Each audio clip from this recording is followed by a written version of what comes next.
Kozhikode medical college ആശുപത്രിയിൽ അവയവം മാറി ശസ്ത്രക്രിയ ചെയ്തത് ഗുരുതരമായ വിഷയമായി മാറുകയാണ്. 4 വയസ്സുകാരിക്ക് കൈവിരലിന് പകരം നാവിൽ ശസ്ത്രക്രിയ നടത്തിയതിന് ഡോക്ടർക്കെതിരെ കേസെടുത്തിട്ടുണ്ട്.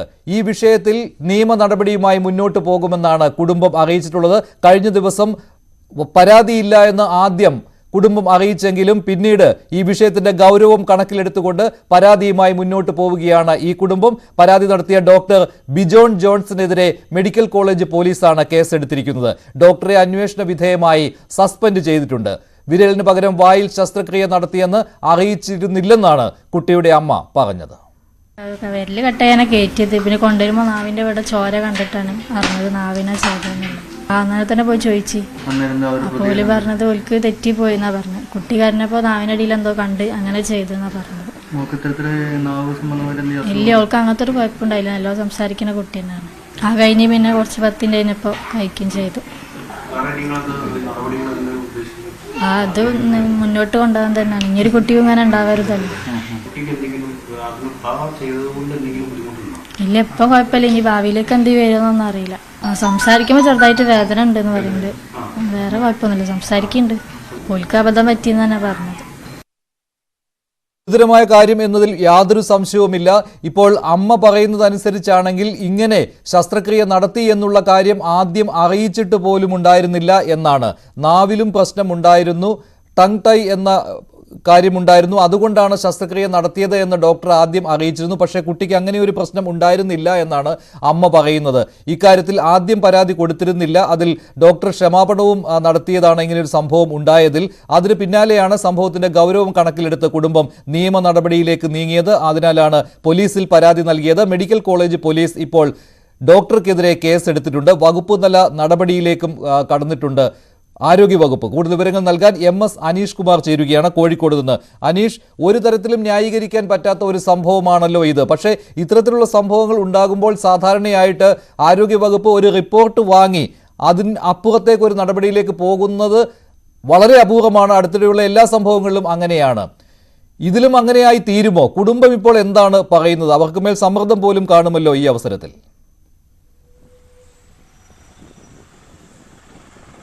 മഞ്ജുഷ്, ആദ്യഘട്ടത്തിൽ ഇത്തരത്തിൽ ഡോക്ടറുടെ വിശദീകരണം കേട്ട് നിയമ നടപടികൾക്ക് മുന്നോട്ട് പോകേണ്ടതില്ല എന്നൊരു തീരുമാനത്തിലായിരുന്നു കുടുംബം എത്തിയത്. പക്ഷേ ഈ ഡോക്ടർ നൽകുന്ന വിശദീകരണം, അല്ലെങ്കിൽ ഡോക്ടർമാരുടെ സംഘടന നൽകുന്ന വിശദീകരണം, കുട്ടിക്ക് ഈ നാക്കിന് അടിയിലൊരു കെട്ടുണ്ട്, അത് ഭാവിയിൽ സംസാരശേഷിയെ തന്നെ ബാധിക്കുന്ന ഒരു പ്രശ്നമായി മാറും. അതുകൊണ്ട് വളരെ പെട്ടെന്ന് ആ ന്യൂനത കണ്ടപ്പോൾ അതിനൊരു പോംവഴി പെട്ടെന്ന് ഡോക്ടറുടേതായ രീതിയിൽ ചെയ്തു എന്നാണ്. പക്ഷേ അങ്ങനൊരു ന്യൂനത കുട്ടിക്ക് ഇല്ലായിരുന്നു എന്ന കൃത്യമായൊരു കാര്യമാണ് കുടുംബം പറയുന്നത്. അതുകൊണ്ട് തന്നെ ഈ ഭാവിയിൽ ഉണ്ടാവുന്ന പ്രശ്നങ്ങൾ കരുതി ഡോക്ടർ അടിയന്തരമായൊരു ശസ്ത്രക്രിയ ചെയ്തെങ്കിൽ പോലും അക്കാര്യം കുടുംബത്തിനെ അറിയിച്ച് വേണം ചെയ്യാൻ. അല്ലെ അറിയിക്കാതെ ഒരു നടപടിയും ഡോക്ടറുടെ ഭാഗത്തുനിന്ന് ഉണ്ടാകാൻ പാടില്ല എന്നാണ് കുടുംബം പറയുന്നത്. എന്തായാലും ഡോക്ടർ ഇന്നലെ തന്നെ ഈ തരത്തിലൊരു പിഴവ് തനിക്ക് പറ്റി, താൻ കുടുംബത്തോട് പറയാതെ ഇത്തരമൊരു ശസ്ത്രക്രിയ നടത്തിയെന്ന് എഴുതി കൊടുക്കുകയും അതിന് മാപ്പപേക്ഷിക്കുകയും ചെയ്തിരുന്നു. ഒപ്പം ഭാവിയിൽ ഈ ചെയ്ത ശസ്ത്രക്രിയ കൊണ്ട് യാതൊരു തകരാറുകളും കുട്ടിക്കുണ്ടാവില്ല എന്നും ഉറപ്പ് നൽകുകയും ചെയ്തു. പക്ഷേ പിന്നീട് നൽകുന്ന വിശദീകരണങ്ങൾ പലതരത്തിലാണ്. അതായത് ഡോക്ടർ ചെയ്ത ഒരു നല്ല പ്രവൃത്തിയാണ്, കാരണം കുട്ടിക്കുണ്ടായിരുന്ന ഒരു ന്യൂനത പരിഹരിക്കുകയാണ് ചെയ്തത്, അടിയന്തരമായി ചെയ്യേണ്ട ഒരു കാര്യമായതുകൊണ്ടാണ് അത് ചെയ്തത് എന്നിങ്ങനെയുള്ള വിശദീകരണം നൽകുന്നത് കൊണ്ടാണ് കുടുംബം കൃത്യമായി ആശുപത്രി സൂപ്രണ്ടിന് ആദ്യം പരാതി നൽകുന്നു, പിന്നീട് പോലീസിലും പരാതി നൽകുന്നു. ഇത്തരത്തിലൊരു അവസ്ഥ ഇനി സർക്കാർ ആശുപത്രികളിലോ സ്വകാര്യ ആശുപത്രികളിലോ ഒന്നും ഒരാൾക്കും ഉണ്ടാവാൻ പാടില്ല എന്നൊരു കടുത്ത ഒരു തീരുമാനം, അങ്ങനെ ഒരു രീതിയിലേക്ക് ആ കുടുംബം എത്തിച്ചേരുകയായിരുന്നു. ഒരു രോഗിയുടെ അറിവില്ലാതെ, അല്ലെങ്കിൽ രോഗിയുടെ കൂട്ടിരിപ്പുകാരുടെ അറിവില്ലാതെ മറ്റൊരു അസുഖത്തിന് എങ്ങനെ ചികിത്സ നൽകും, അല്ലെങ്കിൽ ഒരു അവയവം മാറി മറ്റൊരു അവയവത്തിന് എങ്ങനെ ശസ്ത്രക്രിയ നടത്തുമെന്ന ചോദ്യമാണ് ഉന്നയിക്കുന്നത്. നമുക്കറിയാം, കോഴിക്കോട് മെഡിക്കൽ കോളേജ് ആശുപത്രിയിൽ നിരവധി പ്രശ്നങ്ങളാണ് ഇത്തരത്തിൽ ഓരോ കാലത്തും ഉയർന്നു വന്നുകൊണ്ടിരിക്കുന്നത്. ഹർഷീന, അടിവാര സ്വദേശിനി ഹർഷീനയുടെ വയറ്റിൽ കത്രിക കുടുങ്ങിയ ആ സംഭവം നമ്മൾ കണ്ടു. അതിനൊരു നഷ്ടപരിഹാരമോ അല്ലെങ്കിൽ അതിൻ്റെ കാരണക്കാരനായ ഒരു ഡോക്ടർക്കെതിരായ ഒരു കൃത്യമായ നടപടിയോ പോലുമോ ഇതുവരെ ഉണ്ടാവാത്ത സാഹചര്യമുണ്ട്. ICUവിൽ അതിജീവിത പീഡനത്തിനിരയായ ഒരു സംഭവമുണ്ട്. അതിലും കൃത്യമായി ഇരയാക്കപ്പെട്ടവർക്കുള്ള നീതി നിഷേധിക്കപ്പെടുന്ന നിരന്തരമായ കാഴ്ചകൾ നമ്മൾക്ക് കാണുന്ന ഒരു സാഹചര്യമുണ്ട്. അതുകൊണ്ട് തന്നെ ഇക്കാര്യത്തിൽ ഒരു വിട്ടുവീഴ്ചയും ഇല്ല എന്നാണ് കുടുംബം വ്യക്തമാകുന്നത്. എന്തായാലും ആരോഗ്യമന്ത്രി ഇക്കാര്യത്തിൽ അന്വേഷണത്തിന് ഉത്തരവിട്ടിട്ടുണ്ട്. ആശുപത്രി സൂപ്രണ്ട് പ്രിൻസിപ്പൽ നൽകിയ പ്രാഥമിക റിപ്പോർട്ട് പരിഗണിച്ച് ഡോക്ടറെ സസ്പെൻഡ് ചെയ്തിട്ടുണ്ട്. ബാലാവകാശ കമ്മീഷൻ അടക്കമുള്ള ആളുകളും വിശദീകരണം തേടിയിട്ടുണ്ട്. അതുകൊണ്ട് തന്നെ താൽക്കാലികമായി ഒരു സസ്പെൻഷനിൽ മാത്രം ഈ കാര്യങ്ങൾ ഒതുങ്ങില്ല എന്ന് നമുക്ക് പ്രതീക്ഷിക്കാം. ശരി അനീഷ്, എന്തായാലും ഇക്കാര്യത്തിൽ ഡോക്ടർക്കെതിരെ മെഡിക്കൽ കോളേജ് പോലീസ് കേസ് എടുത്തിട്ടുണ്ട്. കഴിഞ്ഞ ദിവസം ആലപ്പുഴ മെഡിക്കൽ കോളേജിനെതിരെയും ഒരു പരാതി ഉയർന്നിരുന്നു. പുന്നപ്ര സ്വദേശിനി ഉബൈമയുടെ മരണവുമായി ബന്ധപ്പെട്ടായിരുന്നു. വേണ്ടത്ര ചികിത്സ കിട്ടിയില്ല, അതുകൊണ്ട് കോട്ടയം മെഡിക്കൽ കോളേജിലേക്ക് കൊണ്ടുപോകേണ്ടി വന്നു. അപ്പോൾ കോട്ടയം മെഡിക്കൽ കോളേജിൽ വെച്ച് ഉബൈമ മരിച്ചു. ഇക്കാര്യത്തിൽ ബന്ധുക്കൾ പരാതി നൽകിയിരുന്നു. ഡയറക്ടറേറ്റ് ഓഫ് മെഡിക്കൽ എഡ്യൂക്കേഷൻ അന്വേഷണം തുടങ്ങിയിട്ടുണ്ട്. അന്വേഷണ സംഘം ആലപ്പുഴ മെഡിക്കൽ കോളേജിൽ നേരിട്ടെത്തി ചികിത്സാ രേഖകൾ പരിശോധിക്കും. ഉബൈമയുടെ ബന്ധുക്കളുടെ മൊഴിയെടുത്തിട്ടുണ്ട്. ഫോറൻസിക് വിഭാഗം മേധാവി ഡോക്ടർ രഞ്ജു രവീന്ദ്രന്റെ നേതൃത്വത്തിലുള്ള ഡോക്ടർമാരുടെ സംഘമാണ് അന്വേഷിച്ചത്. സംഭവവുമായി ബന്ധപ്പെട്ട് ആലപ്പുഴ മെഡിക്കൽ കോളേജ് ആശുപത്രിയിലെ ഡോക്ടർമാർ അടങ്ങുന്ന സംഘം നടത്തിയ ആഭ്യന്തര അന്വേഷണ റിപ്പോർട്ട് ഇന്ന് മെഡിക്കൽ കോളേജ് പ്രിൻസിപ്പാലിന് കൈമാറും. ഉബൈമയുടെ മരണത്തിൽ ബന്ധുക്കളുടെ ആക്ഷേപത്തെക്കുറിച്ച് സമഗ്രമായ അന്വേഷണം നടത്തണമെന്ന് ആവശ്യപ്പെട്ട് അമ്പലപ്പുഴ MLA H. സലാം ആരോഗ്യമന്ത്രിക്ക് കത്ത് നൽകിയിട്ടുണ്ട്. പന്തീരങ്കാവ് ഗാർഹിക പീഡന കേസിലെ പ്രതി പോലീസിനെ വെട്ടിച്ച് കടന്നു എന്ന കാര്യം ഉറപ്പായിരിക്കുകയാണ്. ജർമ്മനിയിലാണ് രാഹുൽ ഇപ്പോൾ ഉള്ളത് എന്നാണ് സൂചന. ബ്ലൂ കോർണർ നോട്ടീസ് പുറപ്പെടുവിച്ചിട്ടുണ്ട്. അന്വേഷണ സംഘത്തിന്റെ ആവശ്യപ്രകാരം ഇന്റർപോളാണ് ബ്ലൂ കോർണർ നോട്ടീസ് രാഹുലിനായി പുറത്തിറക്കിയത്. പ്രതി വിദേശത്തേക്ക് കടന്നതായി സൂചന കിട്ടിയതിന്റെ അടിസ്ഥാനത്തിലാണ് ഈ നടപടി സ്വീകരിച്ചിരിക്കുന്നത്. MS അനീഷ് കുമാർ ചേരുകയാണ് കോഴിക്കോട് നിന്ന് കൂടുതൽ വിവരങ്ങളുമായി. അനീഷ്, ഇക്കാര്യത്തിൽ പോലീസിന് പൂർണ്ണമായിട്ടും വീഴ്ച പറ്റിയിരുന്നു. ഇപ്പോൾ പോലീസിനെ വെട്ടിച്ച് ജർമ്മനിയിലേക്ക് എത്തി എന്ന രീതിയിലാണല്ലോ സൂചനകൾ വരുന്നത്. നേരത്തെ സിംഗപ്പൂർ എന്ന് പറഞ്ഞിരുന്നു. ജർമ്മൻ പൗരത്വം കൂടിയുള്ള ആളാണ് രാഹുൽ എന്ന് അറിയുന്നുണ്ട്. അപ്പോൾ തിരിച്ചു കൊണ്ടുവരിക പ്രയാസമാണെന്ന് പോലീസിനും അറിയാമല്ലോ ഇപ്പോൾ.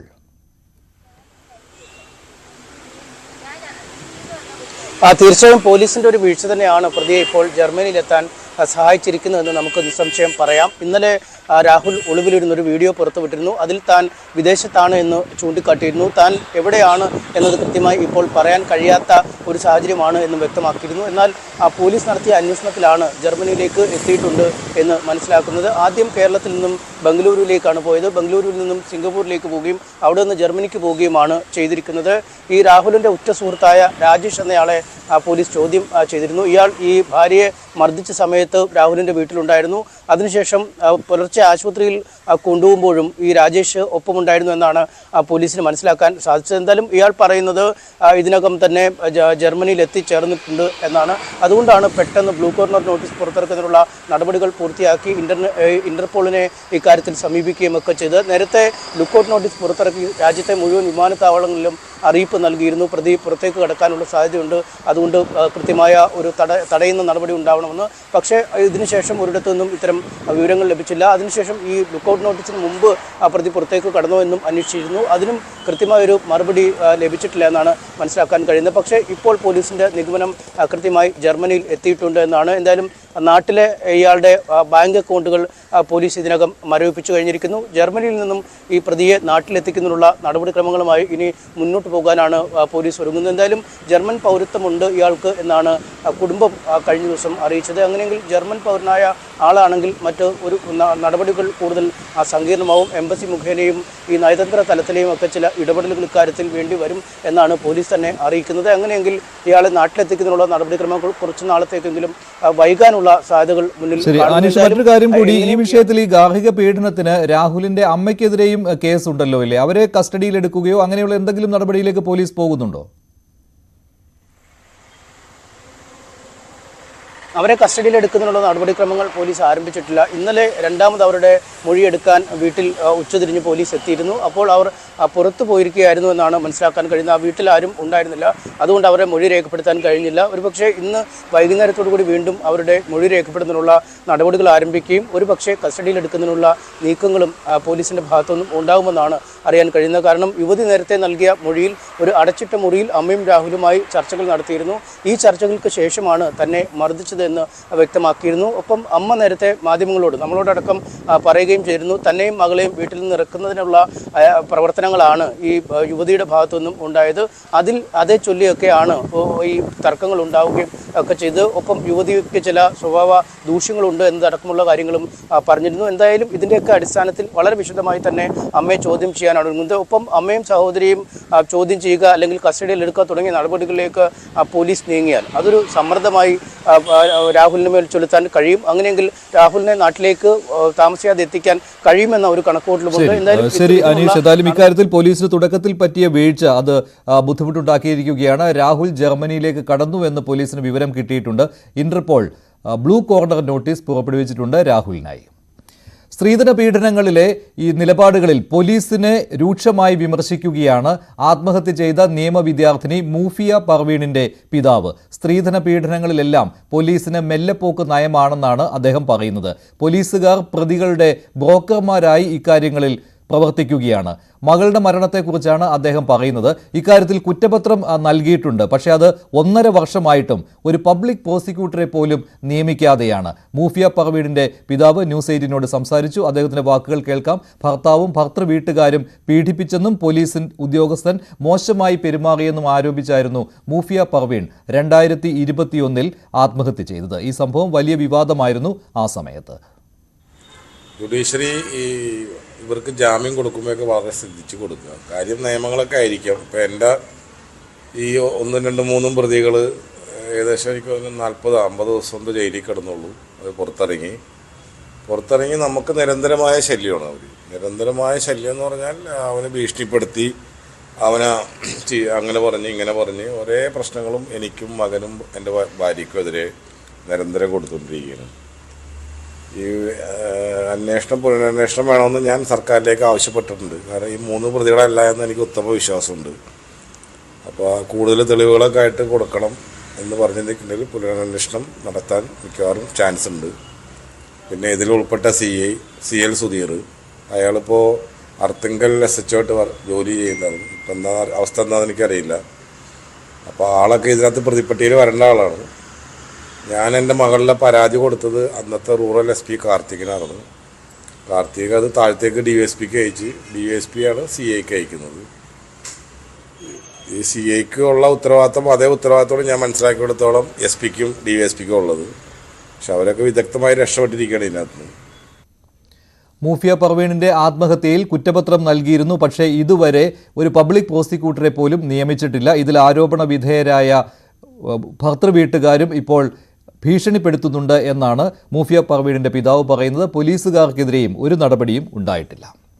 മറ്റൊരു വാർത്തയിലേക്ക്. സോളാർ സമരം ഒത്തുതീർപ്പായതിന്റെ രഹസ്യം വെളിപ്പെടുത്തുകയാണ് മുതിർന്ന മാധ്യമപ്രവർത്തകനായ ജോൺ മുണ്ടക്കയം. അങ്ങനെ ഉമ്മൻചാണ്ടി സർക്കാരിനെതിരെ LDF നടത്തിയ സോളാർ സമരം വീണ്ടും വാർത്തകളിൽ വരികയാണ്. അന്ന് തന്നെ ആരോപണമുണ്ടായിരുന്നു LDFന്റെ സമരം ഒത്തുതീർപ്പായതാണ്, ജുഡീഷ്യൽ അന്വേഷണം പ്രഖ്യാപിക്കാമെന്നുള്ള ഒത്തുതീർപ്പ് അതാരാണ് മുന്നോട്ട് വെച്ചത് എന്നതിനെക്കുറിച്ചാണ് ഇപ്പോൾ വീണ്ടും തർക്കം ഉടലെടുത്തിരിക്കുന്നത്. സമരത്തിൽ നിന്ന് CPM തലയൂരുകയായിരുന്നുവെന്നാണ് ഈ ഒത്തുതീർപ്പ് ചർച്ചയെക്കുറിച്ചുള്ള വെളിപ്പെടുത്തലിലൂടെ ജോൺ മുണ്ടക്കയം പറയുന്നത്.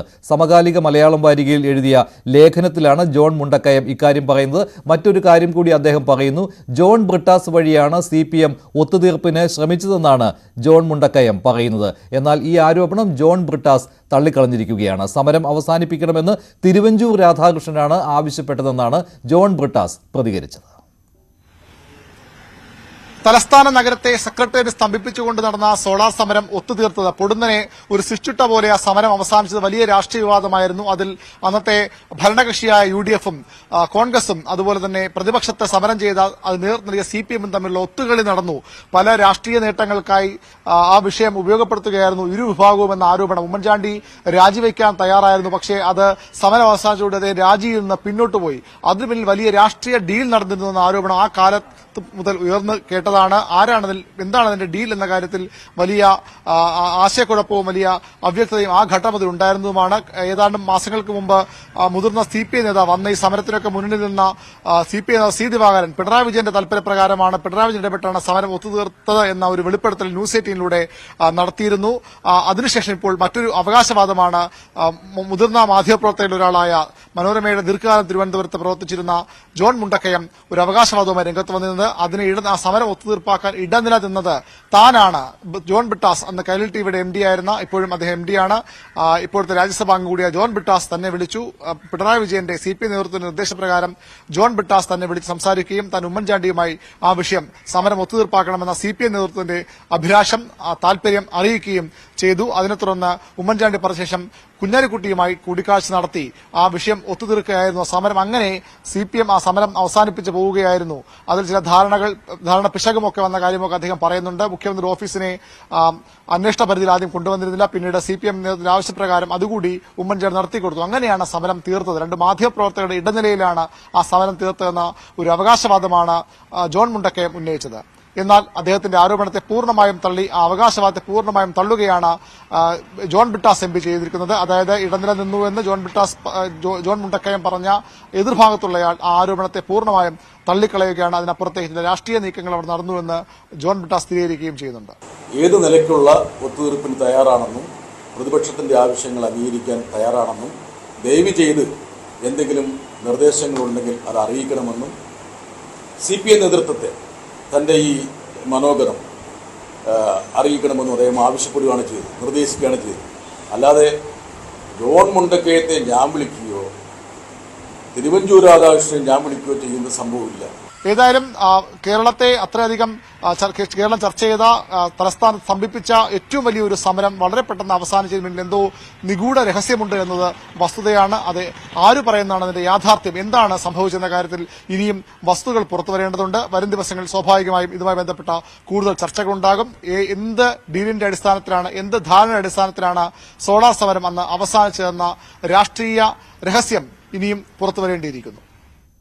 ഉമ്മൻചാണ്ടി സർക്കാരിനെതിരെ LDF നടത്തിയ സോളാർ സമരം അതെങ്ങനെ ഒത്തുതീർപ്പായി എന്നതിനെക്കുറിച്ചുള്ള ചർച്ചകൾ ഇതിനു മുൻപും ഉണ്ടായിരുന്നതാണ്. ഇപ്പോൾ വീണ്ടും വാർത്തകളിലേക്ക് വന്നിരിക്കുകയാണ്. അതൊരു ഒത്തുതീർപ്പിന്റെ ഭാഗമായിട്ടാണ്, ഒരു ഡീലാണ് നടന്നത് അതിൽ എന്നുള്ള ആരോപണമാണ് ഇപ്പോൾ ഉയർന്നിരിക്കുന്നത്. ജോൺ മുണ്ടക്കയം എന്ന മാധ്യമപ്രവർത്തകനാണ് ഏത് രീതിയിലാണ് സോളാർ സമരം ഒത്തുതീർപ്പായത് എന്നുള്ള ഒരു പുതിയ രഹസ്യം വെളിപ്പെടുത്തിയിരിക്കുന്നത്. മറ്റൊരു വാർത്തയിലേക്ക്. KPCC പ്രസിഡന്റ് K സുധാകരനെതിരെ കോൺഗ്രസിൽ പടയൊരുക്കം. തെരഞ്ഞെടുപ്പിൽ തോൽവി സംഭവിച്ചാൽ അത് K സുധാകരന്റെ തലയിൽ കെട്ടിവെക്കുന്നതിന് വേണ്ടിയുള്ള ശ്രമമാണ് നടക്കുന്നത്. KPCC പ്രസിഡന്റ് സ്ഥാനത്ത് നിന്ന് സുധാകരനെ മാറ്റണമെന്ന് ആ സമയത്ത് ആവശ്യപ്പെടുവാനുള്ള ഒരു നീക്കത്തിലാണ് മറുപക്ഷം. അതേസമയം ഇതിൽ തിരിച്ചടി നൽകുവാൻ K സുധാകരനെ അനുകൂലിക്കുന്നവരും ശ്രമിക്കുന്നുണ്ട്. KPCC പ്രസിഡന്റിനെ മാറ്റുകയാണെങ്കിൽ പ്രതിപക്ഷ നേതാവും മാറണം എന്ന ആവശ്യം ഉന്നയിക്കുവാനാണ് ഇവരുടെ നീക്കം. അതേസമയത്ത് തന്നെയാണ് കഴിഞ്ഞ ദിവസം ലത്തീഫ് എന്ന KPCC സെക്രട്ടറിയെ സുധാകരൻ സസ്പെൻഡ് ചെയ്തത്. നേരത്തെ ഹസൻ ആക്ടിംഗ് പ്രസിഡന്റ് ആയിരുന്ന സമയത്ത് തിരിച്ചെടുത്തതാണ് ലത്തീഫിനെ പാർട്ടിയിലേക്ക്. പക്ഷേ സുധാകരന്റെ ഈ നടപടിക്കെതിരെ ഹൈക്കമാൻഡിനെ സമീപിക്കാൻ ലത്തീഫ് ഒരുങ്ങുമ്പോൾ അതിന് A ഗ്രൂപ്പിന്റെ പിന്തുണയുമുണ്ട്. എന്താണ് സംസ്ഥാന കോൺഗ്രസിൽ സംഭവിക്കുന്നത്? ഡാൻ കുര്യന്റെ റിപ്പോർട്ടിലേക്ക്. ലോക്സഭാ തെരഞ്ഞെടുപ്പിന് തൊട്ടു പിന്നാലെ ഹൈക്കമാൻഡ് നേതൃത്വത്തിന് മുമ്പിൽ സമ്മർദ്ദതന്ത്രം ചെലുത്തി KPCC അധ്യക്ഷ സ്ഥാനത്തേക്ക് തിരികെയെത്തിയ K സുധാകരൻ ആ പദവിയിൽ തുടരുമ്പോഴും പാർട്ടിക്ക് ഏതെങ്കിലും തരത്തിൽ തെരഞ്ഞെടുപ്പിൽ തിരിച്ചടിയുണ്ടാകുന്ന സാഹചര്യമുണ്ടായാൽ അത് സുധാകരനെതിരായ പോർമുഖം തുറക്കുന്നതിന് വേണ്ടിയുള്ള നീക്കങ്ങളാണ് കോൺഗ്രസിന്റെ അണിയറ നീക്കങ്ങളുടെ ഭാഗമായി നടന്നുകൊണ്ടിരിക്കുന്നത്. A ഗ്രൂപ്പിന്റെ ശക്തമായ അമർഷം MA ലത്തീഫിനെ പാർട്ടി തിരികെ എടുക്കേണ്ട നടപടി K സുധാകരൻ റദ്ദാക്കിയതോടെ A ഗ്രൂപ്പ് സംസ്ഥാന നേതൃത്വം പൂർണ്ണമായി സുധാകരനോട് വിയോജിപ്പ് രേഖപ്പെടുത്തുന്ന ഒരു സാഹചര്യത്തിലേക്ക് കാര്യങ്ങൾ എത്തുകയാണ്. MA ലത്തീഫ് അദ്ദേഹത്തിനെതിരെ ഹൈക്കമാൻഡിന് പരാതി നൽകാൻ ഒരുങ്ങുകയാണ്. അത്തരത്തിൽ പരാതി നൽകുന്നത് A ഗ്രൂപ്പ് നേതൃത്വത്തിന്റെ പൂർണ്ണമായ പിന്തുണയോടെയാണ് എന്ന സൂചനകളാണ് പുറത്തുവരുന്നത്. പരസ്യ പ്രതികരണങ്ങൾ മാധ്യമങ്ങൾക്ക് മുമ്പിൽ നടത്താതെ പാർട്ടി ദേശീയ നേതൃത്വത്തിന് മുമ്പിൽ പരാതിയുമായി മുമ്പോട്ട് പോകാനാണ് അദ്ദേഹത്തിന് A ഗ്രൂപ്പ് നേതൃത്വം നൽകിയിരിക്കുന്ന വിവരം എന്ന് തന്നെയാണ് സൂചന. എന്തായാലും തെരഞ്ഞെടുപ്പിൽ അത്തരത്തിൽ തിരിച്ചടിയുണ്ടായാൽ അത് സംഘടനാ തലത്തിലെ ദൗർബല്യമാണെന്ന് ചൂണ്ടിക്കാണിച്ച് സുധാകരനെതിരെ മാത്രം നടപടിയെടുക്കാനാവില്ല. അതിന്റെ ഉത്തരവാദിത്വത്തിൽ നിന്ന് പ്രതിപക്ഷ നേതാവിനും ഒഴിഞ്ഞുമാറാനാവില്ല എന്ന നിലപാടിലാണ് സുധാകരൻ അനുകൂലികൾ. KPCC അധ്യക്ഷ സ്ഥാനത്ത് നിന്ന് സുധാകരനെ മാറ്റണമെന്ന സമ്മർദ്ദമുണ്ടായാൽ സ്വാഭാവികമായി പ്രതിപക്ഷ നേതാവിനെതിരെയും അത്തരത്തിൽ നടപടി വേണമെന്ന ആവശ്യമായിരിക്കും സുധാകരൻ പക്ഷം മുമ്പോട്ട് വെക്കുക. അതോടൊപ്പമാണ് K സുധാകരൻ KPCC അധ്യക്ഷ സ്ഥാനത്തേക്ക് കടന്നു വന്നതിന് പിന്നാലെ അദ്ദേഹത്തിന്റെ അറ്റാച്ച്ഡ് സെക്രട്ടറിയായി നിയമിതനായ K ജയന്തിനെതിരെയും പരാതിയുമായി ഇരു ഗ്രൂപ്പിലെയും നേതാക്കൾ രംഗത്തെത്തുന്നത്. KPCC അധ്യക്ഷനെ ഹൈജാക്ക് ചെയ്തുകൊണ്ട് KPCCയുടെ പുനഃസംഘടനയിലടക്കം ഇടപെടൽ നടത്തിയത് K ജയന്താണ് എന്നും അദ്ദേഹത്തിന് താല്പര്യമുള്ളവരെ മാത്രമാണ് പട്ടികയിൽ ഉൾപ്പെടുത്താൻ അദ്ദേഹം ശ്രമിച്ചതെന്ന പരാതിയാണ് ഉയരുന്നത്. സ്വാഭാവികമായി കെ ജയന്തിനെ KPCC പ്രസിഡന്റിന്റെ അറ്റാച്ച്ഡ് സെക്രട്ടറി സ്ഥാനത്ത് തുടരുന്നതിനെതിരെ സുധാകരന്റെ ഒപ്പമുള്ള നേതാക്കൾ തന്നെ പരാതിയുമായി രംഗത്തെത്തുന്ന സാഹചര്യമാണുള്ളത്. അവർ നേരിട്ട് സുധാകരനെ കണ്ട ഇക്കാര്യത്തിൽ അതൃപ്തി പ്രകടിപ്പിച്ചിട്ടുണ്ട് എന്ന സൂചനകളാണ് പുറത്തുവരുന്നത്. എന്തായാലും ഒരു ഇടവേളയ്ക്ക് ശേഷം കോൺഗ്രസിൽ ഗ്രൂപ്പുകൾക്കിടയിൽ അഭിപ്രായ വ്യത്യാസങ്ങൾ മറനീക്കി പുറത്തുവരുന്ന സാഹചര്യമാണ്. കാത്തിരിക്കുകയാണ് കോൺഗ്രസ് നേതാക്കൾ. ജൂൺ 4-ാം തീയതി തെരഞ്ഞെടുപ്പിന്റെ ഫലം വരുമ്പോൾ അതിന്റെ അവകാശവാദം ജയമാണുണ്ടാകുന്നതെങ്കിൽ അവകാശവാദം ആർക്കായിരിക്കുമെന്നറിയാൻ, അതല്ല എങ്കിൽ സംഘടനാ ദൗർബല്യത്തിന്റെ ഉത്തരവാദിത്വം ചൂണ്ടിക്കാണിച്ചുകൊണ്ട് KPCC അധ്യക്ഷനെതിരെ പോർമുഖം തുറക്കാൻ. BJP നേതാക്കൾക്കെതിരെ ഹൈക്കോടതിയിൽ അപകീർത്തി കേസ് ഫയൽ ചെയ്തിരിക്കുകയാണ് TG നന്ദകുമാർ. BJP സംസ്ഥാന പ്രസിഡന്റ് K സുരേന്ദ്രൻ, ശോഭ സുരേന്ദ്രൻ എന്നിവർക്കെതിരെയാണ് ഹർജി നൽകിയത്. പ്രത്യേക സംഘത്തെ കേസ് അന്വേഷണത്തിന് നിയോഗിക്കണമെന്നാണ് TG നന്ദകുമാറിന്റെ ആവശ്യം. പോക്സോ കേസ് ഇരകളുടെ മാതാപിതാക്കൾക്കെതിരെ ആലപ്പുഴ മാന്നാർ പോലീസിന്റെ പ്രതികാര നടപടി. കുട്ടികളുടെ അമ്മയെ സാമ്പത്തിക തട്ടിപ്പ് കേസിൽ കുടുക്കി 3 ദിവസം ജയിലിലടച്ചു. പോക്സോ കേസ് ഒത്തുതീർപ്പാക്കുന്നതിന് വേണ്ടിയാണ് കള്ളക്കേസ് എന്ന് ഇരകളുടെ മാതാപിതാക്കൾ ന്യൂസ് 18നോട് പറഞ്ഞു.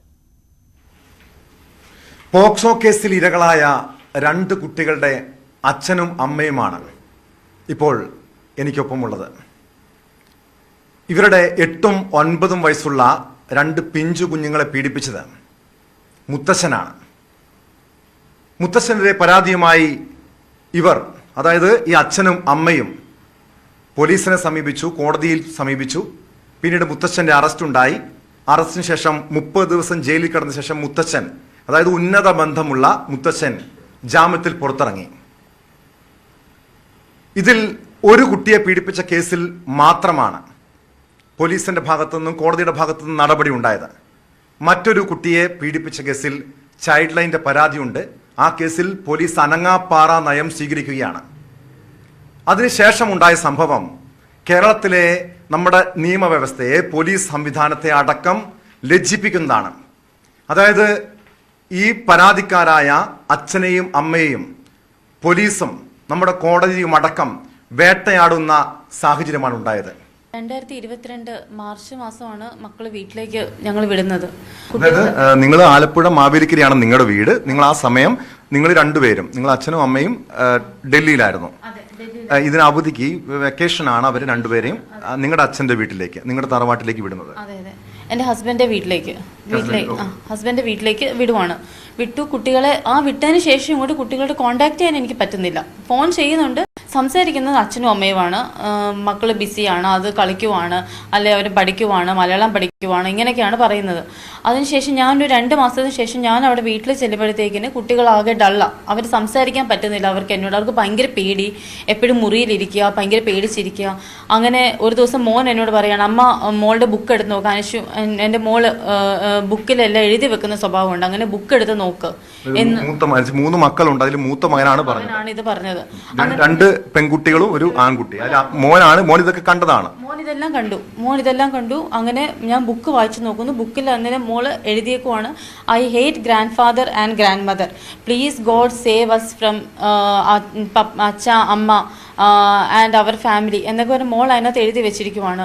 Grand father touches my private parts എന്നൊക്കെ പറഞ്ഞ് മോൾക്കുണ്ടായ അനുഭവങ്ങൾ മോൾ അതിനകത്ത് ആ ബുക്കിൽ എഴുതി വെച്ചിരിക്കുവാണ്. ആ ബുക്കിൻ്റെ കോപ്പി എൻ്റെ കയ്യിലുണ്ട്. മോൾ എഴുതിയ ബുക്കിൻ്റെ കോപ്പി എൻ്റെ കയ്യിലുണ്ട്. അങ്ങനെ അത് കണ്ട് ഞാൻ ഭയങ്കരമായിട്ട് ഷോക്കായിപ്പോൾ ഞാൻ മോളെ വിളിച്ച് സംസാരിച്ചു. മോളെ കുളിപ്പിക്കാൻ കൈ പിടിച്ച് വലിച്ച് ബാത്റൂമിൽ കയറ്റുകയും മോൻ വന്ന് ബഹളം ഉണ്ടാക്കാൻ മോനെ അടിച്ച് പൊട്ടിക്കുവാണ്. അതിന് മോള് ഓടി അമ്മൂമ്മ എടുത്തേലും അമ്മൂമ്മ ഒരു അപ്പൂപ്പന്മാരൊക്കെ ആയ ഇങ്ങനെയൊക്കെയാണ്, ഇതൊക്കെ സഹിച്ച് വേണം ഇവിടെ നിൽക്കാൻ എന്ന് പറഞ്ഞു. അങ്ങനെ മോളെ വീണ്ടും ഒരു പ്രാവശ്യമല്ല പല പ്രാവശ്യങ്ങളായിട്ട് മോളെയും എൻ്റെ കുഞ്ഞു മോളെയും ഇതുപോലെ തന്നെ പിടിച്ച് വലിച്ച് ബാത്റൂമിൽ കയറ്റുകയും പ്രൈവറ്റ് പാർട്സിലൊക്കെ പിടിക്കുകയും ഒക്കെ ചെയ്യുകയാണ്. എൻ്റെ കുഞ്ഞുങ്ങൾ അത്രയും മെൻ്റലി അത്രയും ഇതായി. അങ്ങനെ അവൾ പേടിച്ച് ഭയങ്കര പേടിയാണ്. അത് സംഭവങ്ങൾ എന്നോട് പറയാൻ പോലും മോൾക്ക് ഭയങ്കര പേടിയാണ്. അങ്ങനെ മോൾ എന്നോട് ഇതെല്ലാം തുറന്നു പറഞ്ഞു. അങ്ങനെ ഇത് ബേസ് ചെയ്ത് കുറച്ച് ദിവസം ഞങ്ങളും ട്രോമയിലായിപ്പോയി. ഞാൻ ഹസ്ബൻഡിനോട് പറഞ്ഞു, ഹസ്ബൻഡ് അച്ഛനായതുകൊണ്ട് ചോദിക്കാനുള്ള മടി കൊണ്ട് എന്താണ് സത്യം, എങ്ങനെയാണ് ചോദിക്കുന്നത്, എന്ത് ചെയ്യണം, അവർക്ക് മനസ്സിലായി ഞങ്ങൾ അറിഞ്ഞു എന്നുള്ളത്. അവർ കുറേ നാടകം കളിക്കാൻ തുടങ്ങി വീട്ടിൽ. അങ്ങനെ അവസാനം ഒരു ദിവസം ഹസ്ബൻഡിനോട് അച്ഛനും അമ്മയും വിളിച്ച് മുറിയിലിരുത്തി പറയുവാണ്, മോനെ അച്ഛൻ ഇങ്ങനൊരു തെറ്റ് പറ്റിപ്പോയി. ഞാൻ ചോദിച്ചപ്പോൾ അദ്ദേഹം ഭക്ഷണം കഴിക്കാതെ കുറച്ച് ആക്ട് ചെയ്തു, ഞാൻ തൂങ്ങിച്ചാവുമെന്ന് പറഞ്ഞു. പിന്നെ എന്നെ ത്രട്ടൻ ചെയ്തു, ഞാനൊരു മിലിറ്ററിക്കാരനാണ്, ഞാനൊരു ബാൻ റേഡിയോ ഒട്ടിക്കും, നിനക്കെന്നെ ഒന്നും ചെയ്യാൻ പറ്റത്തില്ല, എൻ്റെ പിന്നിൽ ഒരു ആശ്രമമുണ്ട്. അത് ഞങ്ങളുടെ ഫാമിലി ആയിട്ടുള്ള ആശ്രമമാണ്. അപ്പോൾ പറഞ്ഞ അവരൊക്കെ ഉണ്ട്, എന്നെ ആർക്കും ഒന്നും ചെയ്യാൻ പറ്റത്തില്ല, നീ എന്തോ ചെയ്യുന്നൊക്കെ പറഞ്ഞ് ഇത് ത്രട്ടൻ ചെയ്തു. നെയ്ബേഴ്സ് കേട്ടു, അവർ ജൂനിയർ പോലീസിനെ വിളിച്ച് പറയാൻ ഒരുങ്ങി. എന്നെ അടിക്കുമെന്ന് പറഞ്ഞു, നിങ്ങളിത് പറയുന്നില്ല എന്ന് പറഞ്ഞു. അങ്ങനെ ഞാനിത് പിന്മാറുന്നില്ല എന്നൊരു തോന്നൽ വന്നപ്പോഴത്തേക്ക് എന്നെ അമ്മ ഒരു ദിവസം റൂമിലേക്ക് വിളിച്ചിട്ട് ഡോറ് ക്ലോസ് ചെയ്തിട്ട് ഫാദറോടെ സൈഡ് ഇങ്ങനെ ഇരിപ്പുണ്ട്, അത് മിണ്ടുന്നില്ല. എന്നെ സൈഡിൽ ഇരുത്തിയിട്ട് പറഞ്ഞ്, മോനെ പപ്പായ്ക്ക് ഒരു അബദ്ധം പറ്റിയതാണ്, ഇവള് അത് എൻ്റെ വൈഫ്, പേര് ഞാൻ പറയുന്നില്ല, എൻ്റെ വൈഫ് മറ്റൊരു വീട്ടിൽ നിന്ന് വന്നതാണ്, പുറത്തെ ഒരാളാണ്, നമുക്കിതിനകത്ത് തീർക്കാമെന്നുള്ളതിൽ നമ്മുടെ ആശ്രമത്തിനെയും നമ്മുടെ മൊത്തം എല്ലാത്തിനെയും ഇത് പ്രശ്നമാവും, ഒരുപാട് ആൾക്കാർ ഇത് ശ്രദ്ധിക്കപ്പെടും, കാരണം ആശ്രമം അല്ലെങ്കിൽ പൊളിഞ്ഞു പോകും, ഇതുമായിട്ട് ബന്ധപ്പെട്ട് നിൽക്കുന്നതാണ്. അതുകൊണ്ട് നീ ഇത് ഇവിടെ വെച്ച് തന്നെ നമുക്ക് ഇവിടെ തന്നെ അവസാനിപ്പിക്കാം, പപ്പായ്ക്ക് ഒരു അബദ്ധം പറ്റി, നിനക്ക് ഒരു പ്രാവശ്യം ക്ഷമിച്ചുകൂടെ എന്ന് എന്നോട് ചോദിച്ചു. ഞാൻ അപ്പം തന്നെ കട്ടലും ചാടി എണീറ്റു. ഞാൻ പറയും, ഇതിന് വലിയൊരു സ്റ്റേറ്റ്മെൻറ്റ് എനിക്ക് കിട്ടാനില്ല. ഇതിനുശേഷം, അതായത് സംഭവം നടന്ന് 1.5 വർഷം കഴിഞ്ഞു. ഇതിനുശേഷം ഈ അമ്മയെ, അതായത് 2 കുട്ടികളുടെ, ഈ ഇരകളായിട്ടുള്ള 2 കുട്ടികളുടെ അമ്മയെയും അച്ഛനെയും കഴിഞ്ഞ ദിവസം കൊച്ചിയിലെ ഫ്ളാറ്റിലെത്തി അറസ്റ്റ് ചെയ്യാൻ ആലപ്പുഴയിൽ നിന്നും പോലീസ് സംഘം എത്തുന്നു. അവിടെയാണ് ശ്രദ്ധിക്കേണ്ടത്, ഈ പോലീസ് ആർക്കു വേണ്ടിയാണ് ഇവരെ അറസ്റ്റ് ചെയ്യാൻ എത്തിയത്, എന്തിനു വേണ്ടി എത്തി, എന്താണ് ആ കേസിന്റെ പശ്ചാത്തലം, അക്കാര്യം കൂടി അറിയണം. ലാസ്റ്റ് വെനസ്ഡേ അവർ ഒരു 5 o'clock കൂടി അവർ ഫ്ലാറ്റിൽ വരികയും വന്ന് വളരെ സീക്രട്ടായിട്ട് വന്ന്, എന്നാൽ അവർ അറസ്റ്റ് ചെയ്യും അങ്ങനെയുള്ളതില്ല. ഞങ്ങളെ വന്ന് പറഞ്ഞു, കുഞ്ഞുങ്ങളെ CWCയിലാക്കണം, നിങ്ങൾ 2 പേരും ഇപ്പം വരണം, നിങ്ങൾക്കെതിരെ വലിയൊരു കംപ്ലയിൻ്റ് ഉണ്ട്, ഇങ്ങനെ നിങ്ങൾ ആരുടെയോ പൈസ വാങ്ങിച്ചിട്ടുണ്ട്, അവരവിടെ ഇരിപ്പുണ്ട്, SP-ക്ക് ഇപ്പം നിങ്ങളെ കാണണം, ഇപ്പം ഞങ്ങൾക്ക് പ്രൊഡ്യൂസ് ചെയ്യണം എന്ന് പറഞ്ഞു. നിർദ്ദേശപ്രകാരമാണ് വന്നിരിക്കുന്നത്. ഇത്തരം കാര്യം ഇവർ പറഞ്ഞു. അപ്പോൾ നമ്മൾ പെട്ടെന്ന് ഇത് കേൾക്കുമ്പോൾ എന്താ സംഭവം ഞങ്ങൾക്ക് അറിയില്ല. ഇവരൊരു പേപ്പർ ഞങ്ങളെ കാണിക്കുന്നില്ല, എന്നാൽ അറസ്റ്റ് മെമ്മോ ഉണ്ടോ അതില്ല, ഒരു പേപ്പർ ഞങ്ങളെ കാണിക്കുന്നില്ല, അതൊന്നും നിങ്ങളെ കാണിക്കാൻ പറ്റില്ല, നിങ്ങളിപ്പം ഞങ്ങളുടെ വന്നേ പറ്റില്ല. ഏതൊരു പ്രൈവറ്റ് വെഹിക്കിളിലാണ് ഇവർ വന്നത്, ആ പ്രൈവറ്റ് വെഹിക്കിളിൽ കയറി ഞാനും ഹസ്ബൻഡും പോകണം, കുഞ്ഞുങ്ങളെ അവർ CWCയിലാക്കും, ഇതാണ് പറഞ്ഞത്. അപ്പോൾ ആ സമയത്ത് ഞങ്ങളുടെ ഫ്ലാറ്റ്മേറ്റ് തന്നെയാണ് സാറ്, അഡ്വക്കേറ്റ്. അന്നേരമാണ് ഞാൻ മനസ്സാറിനോട് ഇങ്ങനെ വേഗമായിട്ട് കാര്യം പറഞ്ഞു.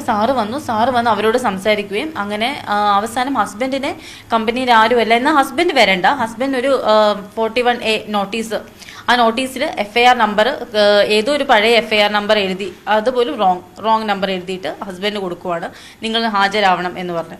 എന്നോട് പറഞ്ഞു, നിങ്ങൾ വന്നേ പറ്റത്തുള്ളൂ അന്നേരവും. പിന്നെ സാറ് പറഞ്ഞ് അറസ്റ്റ് മെമ്മോ ഒന്നും ഇല്ലാത്തത് കാരണം, ഇല്ലീഗൽ ആയിട്ടുള്ള കാര്യമായത് കാരണം അവരുടെ തന്നെ കൂട്ടത്തിൽ ലേഡി പോലീസ് അവിടെ സ്റ്റേ ചെയ്തുകൊണ്ട് പിറ്റേ ദിവസം ഞാൻ അവരുടെ വെഹിക്കിളിൽ പോവാനുണ്ടായി, സ്റ്റേഷനിൽ ചെന്നു. ഒരു രാത്രി ഫുൾ പോലീസ് അവിടെ സ്റ്റേ ചെയ്തു.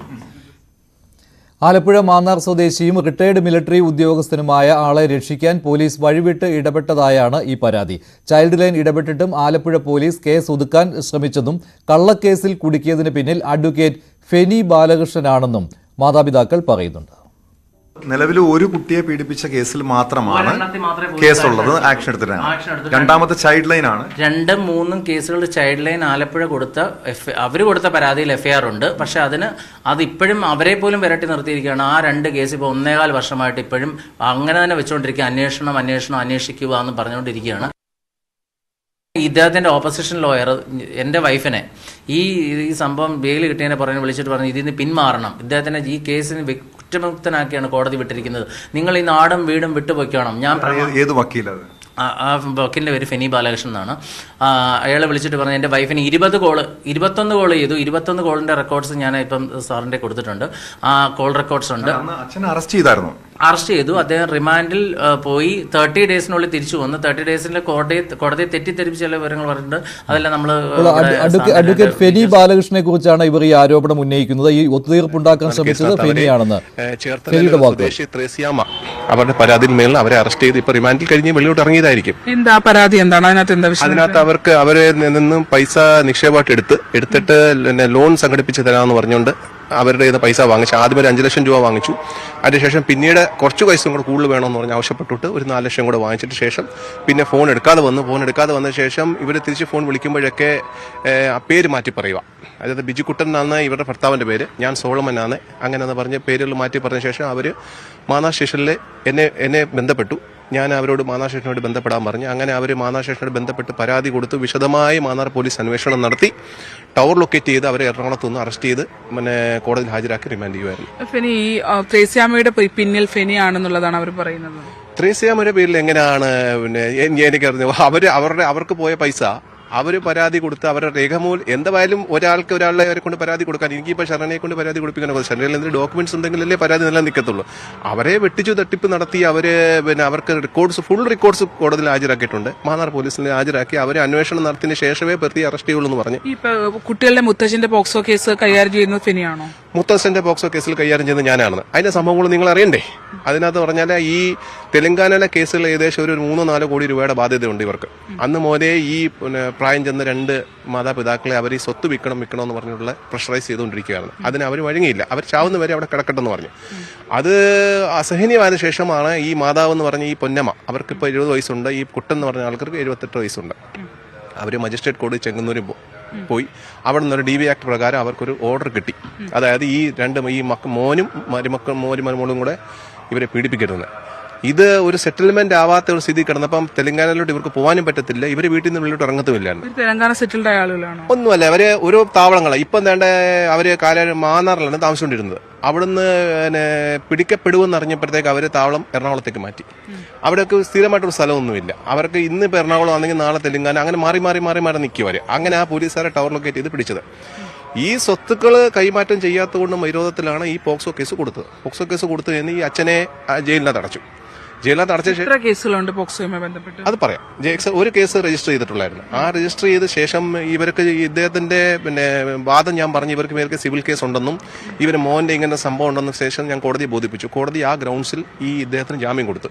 ഇവർ തമ്മിൽ ഒരു സാമ്പത്തിക ഇടപാടോ സിവിൽ കേസുകളോ നിലനിൽക്കുന്ന DV ആക്ട് നിലനിൽക്കുന്ന, അപ്പോൾ അത് വിശ്വസിക്കാൻ പറ്റത്തില്ലെന്ന് പറഞ്ഞിട്ട് അത് ജാമ്യം കൊടുത്തതിന് ശേഷം പറഞ്ഞിട്ട് ഇവര് അടുത്ത 2 കേസുകൾ കൊടുത്ത് എന്റെ മറ്റു മക്കളെ കൂടെ പീഡിപ്പിച്ചു. ആദ്യമത്തെ കേസ് തങ്ങളുടെ സംഭവം ഇല്ല. ആദ്യമത്തെ ആൾക്ക് ഒരു ഒറ്റ മോളെ പീഡിപ്പിച്ചു. എത്ര നാളുകളുടെ വ്യത്യാസത്തിലാണ് ഈ 2 കേസുകൾ? ഇത് വന്നതിന് ശേഷം 1 വർഷത്തിന് ശേഷമാണ് അവർ കൊടുത്തത് പറഞ്ഞാൽ ഇത് ഞങ്ങൾ ഉള്ളിൽ വെച്ചിരിക്കുമായിരുന്നു, ഞങ്ങളെ മറ്റേ മക്കളെ കൂടെ ഇവർ പീഡിപ്പിച്ചിട്ടുണ്ടെന്ന് പറഞ്ഞു. അങ്ങനെ പോലീസിലേക്ക് അവർ കൊടുത്തു. അപ്പോൾ അങ്ങനെ പോലീസ് പറഞ്ഞു ഇത് എന്തും കൊണ്ട് നിങ്ങൾ ആദ്യമത്തെ കേസിനകത്ത് പറഞ്ഞില്ല നിങ്ങളെ മറ്റേ മക്കൾ. അവർ ചോദിച്ചായിരുന്നു നിങ്ങളെ മറ്റേ മക്കളെയൊക്കെ ഇവർ പീഡിപ്പിച്ചിട്ടുണ്ടെന്ന്. അതിനകത്ത് വേറൊരു സംഭവം എന്ന് പറഞ്ഞാൽ അന്നേരം ഈ ഒരു കുട്ടനാളുടെ പേരിൽ മാത്രമേ ഉള്ളായിരുന്നു ആദ്യമത്തെ പോക്സോ കേസ്. 2-3 കേസ് കൊടുത്തതിനകത്ത് ഈ അമ്മയും കൂടെ പീഡനത്തിന് കൂട്ടുനിന്നതാണ്. ഈ പൊന്നമ്മ എന്ന് പറഞ്ഞ് അന്ന് പൊന്നമ്മയുടെ പേര് എങ്ങും ഇല്ലായിരുന്നു. പറഞ്ഞ് 2ാമത്തെ കേസിൽ 2-3 കേസ് കൊടുത്തപ്പം പൊന്നമ്മ എന്ന് പറഞ്ഞ് അവരും ഈ കുട്ടന്റെ കൂടെ കൂട്ടുനിന്ന് ഈ പീഡനത്തിന് സഹായിയായെന്ന് പറഞ്ഞിട്ട് അവർ കേസ് കൊടുത്തത്. അങ്ങനെ കേസ് നിലവിൽ വന്ന് മാന്നാർ സ്റ്റേഷനിൽ വന്ന് അവർക്ക് അതിലൊരു ക്രെഡിബിലിറ്റി തോന്നിയില്ല. ഒന്നാമത്തെ ഇവർ ഹാബിച്വൽ ഒഫൻഡേഴ്സ്. 2ാമത്തെ പോക്സോ കേസ് കൊടുത്ത സമയത്ത് ഇവർ ആ കാര്യം അതിനകത്ത് പറഞ്ഞിട്ടില്ല. പിന്നെ അപ്പോൾ ഇവരെ എങ്ങനെങ്കിലും ഈ വീട്ടിനകത്ത് കയറ്റരുതെന്ന് പറഞ്ഞു. മജിസ്ട്രേറ്റിന്റെ ഓർഡർ ഉണ്ടായിട്ട് അവർ വീട്ടിൽ പ്രവേശിക്കാൻ ചെന്നപ്പോഴത്തേക്ക് ഇവരെ നാട്ടുകാരെ കൂട്ടി ഇവരെ വെളിയിൽ ഇറക്കി വിട്ടില്ല. ഇന്ന് അവർ ലോഡ്ജി കഴിഞ്ഞ 1.5 വർഷമായിട്ട് ഇപ്പോൾ അവർ ലോഡ്ജി കഴിഞ്ഞുകൊണ്ടിരിക്കുക. ഇതാണ് സ്ഥിതി. ഇവരെ ഹാബിച്വൽ ഒഫൻഡേഴ്സ് ആണ് ഇവർ പറയുന്നത് വിശ്വസിക്കാൻ പറ്റത്തില്ല. ഫെനി ബാലകൃഷ്ണൻ ഇടപെട്ടാണ് ഈ കേസ് ഒത്തുതീർപ്പിലേക്ക് കൊണ്ടുവരുന്നതിന് വേണ്ടി ഭീഷണിപ്പെടുത്തി എന്ന് വരെ മാതാപിതാക്കൾ പറഞ്ഞിരുന്നു. പോക്സോ കേസ് ഇരകളുടെ മാതാപിതാക്കളായിരുന്നു ടോമുമായി സംസാരിച്ചത്. അവിടെ ഫെനിക്കെതിരെ അവർ ആരോപണം ഉന്നയിച്ചിരുന്നു. അതിനുള്ള മറുപടിയാണ് ഫെനി നൽകുന്നത്. ടോം, ഇതൊരു കുഴഞ്ഞുമറിഞ്ഞ കേസാണല്ലോ. ഇപ്പോൾ അതിൽ ഫെനി ബാലകൃഷ്ണൻ പറയുന്നത് തിരിച്ചാണല്ലോ. ഇപ്പോൾ ഈ മാതാപിതാക്കളാണ് ടോമിനോട് സംസാരിച്ച ആ 2 പേരുമാണ് സ്ഥിരമായിട്ടുള്ള കുറ്റവാളികൾ. അവർ സാമ്പത്തിക തട്ടിപ്പുകൾ നടത്തി വന്നിരുന്നവരാണ്. അതിൽ നിന്ന് രക്ഷപ്പെടുന്നതിന് വേണ്ടി സ്വന്തം അച്ഛനെതിരെ ഒരു പോക്സോ കേസ് ഉണ്ടാക്കുന്നു. ഇങ്ങനെ പറയുകയാണല്ലോ ഫെനി ചെയ്യുന്നത്.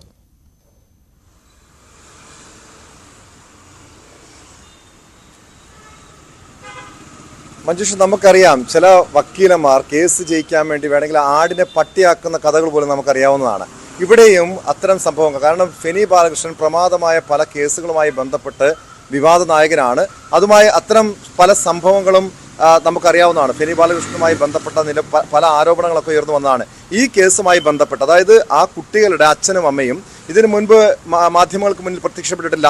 ഇവിടെ ഇവർക്കൊരു നിയമസഹായം ചെയ്യാനെത്തിയ അഡ്വക്കേറ്റ് മനു വിൽസനാണ് ഇതുമായി ബന്ധപ്പെട്ട് നമ്മളെ ഈ കാര്യങ്ങളിൽ ഇടപെടുന്നത്. അതായത് അഡ്വക്കേറ്റ് മനു വിൽസന്റെ കൊച്ചിയിലുള്ള അഭിഭാഷകൻ, ഹൈക്കോടതി അഭിഭാഷകൻ അഡ്വക്കേറ്റ് മനു വിൽസന്റെ തൊട്ട് സമീപത്തെ ഫ്ളാറ്റിലാണ് ഇവർ താമസിക്കുന്നത്. അങ്ങനെയാണ് ഈ അച്ഛനെയും അമ്മയെയും ഈ മാസം 8-ാം തീയതി കൊച്ചിയിലെ ഫ്ളാറ്റിലെത്തി മാന്നാർ പോലീസ് ഒരു സാമ്പത്തിക തട്ടിപ്പുമായി ബന്ധപ്പെട്ട് അറസ്റ്റ് ചെയ്യാൻ എത്തുന്നത്. പിന്നീടാണ് ഈ അഡ്വക്കേറ്റ് മനു വിൽസൺ ഈ കേസുമായി ബന്ധപ്പെട്ട കാര്യങ്ങൾ അറിയുന്നത്. അതായത് മുൻപ് 2 വർഷം മുൻപ് ഇത്തരം ഒരു പോക്സോ കേസുണ്ട്, അതിന്റെ പ്രതികാര നടപടിയാണെന്ന് അറിയുന്നത്. പിന്നീട് ഈ സ്ത്രീയെ, ഈ കുട്ടികളുടെ, ഈ പോക്സോ കേസിലെ ഇരകളുടെ അമ്മയെ മാന്നാർ പോലീസ് അറസ്റ്റ് ചെയ്യുന്നു. 3 ദിവസം ജയിലിൽ കിടക്കുന്നു. അതിനുശേഷം അവർ ജാമ്യത്തിൽ കഴിഞ്ഞ തിങ്കളാഴ്ച പുറത്തിറങ്ങുന്നു. കഴിഞ്ഞ ദിവസം ഇന്നലെ നമ്മളുമായി അവർ സംസാരിക്കുന്നു.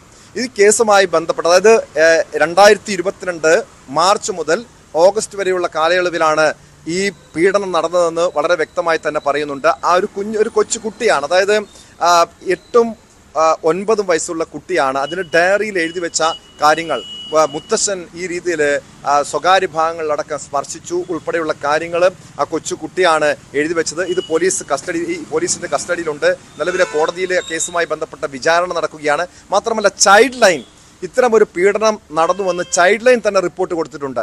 ഡോക്ടറുടെ മെഡിക്കൽ റിപ്പോർട്ടുണ്ട്.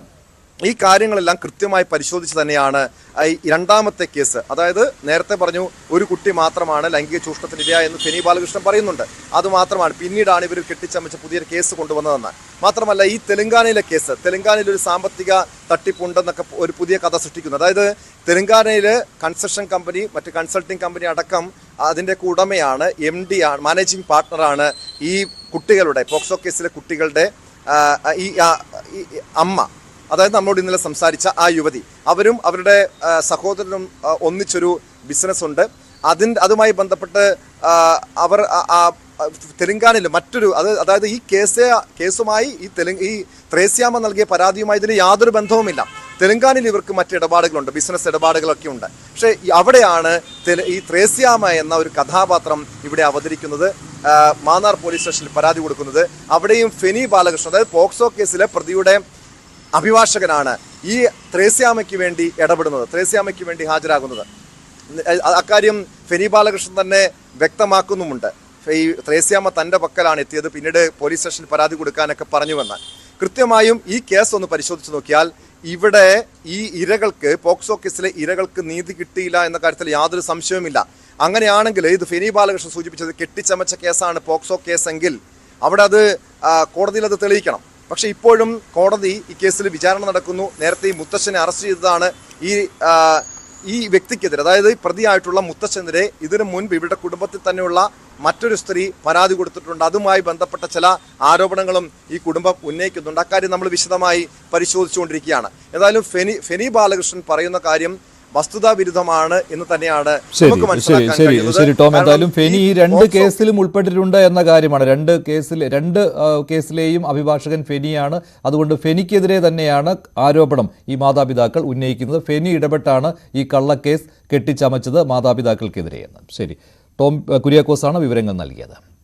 കഴിഞ്ഞ ദിവസമാണ് ഫോർട്ട് കൊച്ചി തോപ്പുംപടിയിൽ നടുക്കുന്ന ഒരു കൊലപാതകം ഉണ്ടായത്. ബിനോയ് സ്റ്റാൻലി എന്നയാളെ കടയിൽ കയറി കുത്തിക്കൊല്ലുകയായിരുന്നു. ഇതിലെ പ്രതിയായ അലൻ ജോസിനെ ഇന്നലെയാണ് പോലീസ് പിടികൂടിയത്. ഇപ്പോൾ കാണുന്ന ദൃശ്യങ്ങൾ അലൻ ജോസുമായിട്ട് തെളിവെടുക്കാൻ പോലീസ് വരുന്നതിൻ്റെതാണ്. ആജ്ഞ രവീന്ദ്രൻ ചേരുകയാണ്. ആജ്ഞ, അലൻ ജോസിൻ്റെ തെളിവെടുത്തുകളിലോ വീട്ടിൽ കൊണ്ടുവന്നിരുന്നു അലൻ ജോസിനെ. ഇപ്പോൾ പോലീസ് എന്താണ് ഇക്കാര്യത്തിൽ പറയുന്നത്? എന്താണ് ഈ കാരണം ബിനോയ് സ്റ്റാൻലിയെ കൊല്ലുന്നതിന് വേണ്ടി?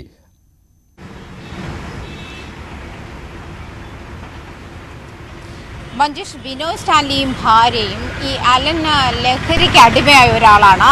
ഇയാളെ ലഹരി വിമുക്ത കേന്ദ്രത്തിൽ എത്തിച്ചു, തന്നെ നാട്ടുകാരുടെ മുന്നിൽ മാനസിക രോഗിയായി ചിത്രീകരിച്ചു, ലഹരിക്ക് അടിമയാണെന്ന് ചിത്രീകരിച്ചു എന്നുള്ളതാണ് അലന്റെ പരാതി. ഇതിൽ ഉണ്ടായ മുൻവൈരാഗ്യമാണ് ഈ ബിനോയ് സ്റ്റാൻലിയെ കൊലപ്പെടുത്താനുണ്ടായ സാഹചര്യത്തിലേക്ക് നീങ്ങിയത് എന്നാണ് പോലീസിന് അലൻ നൽകിയ മൊഴി. ഏതായാലും മിനിയാന്ന് വൈകുന്നേരം 7:45 കൂടിയാണ് ഈ സംഭവം ഉണ്ടാകുന്നത്. 20ഓളം തവണയാണ് അലൻ ബിനോയ് സ്റ്റാൻലിയെ കുത്തിയത്.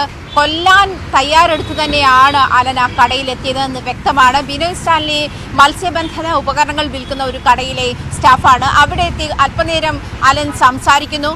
ഈ സംസാരത്തിനിടയിലാണ് കൊണ്ടുവന്ന് ഒളിപ്പിച്ചു വെച്ചിരുന്ന കത്തിയെടുത്ത് ബിനോയ് സ്റ്റാൻലിയെ കുത്തി വീഴ്ത്തുന്നത്.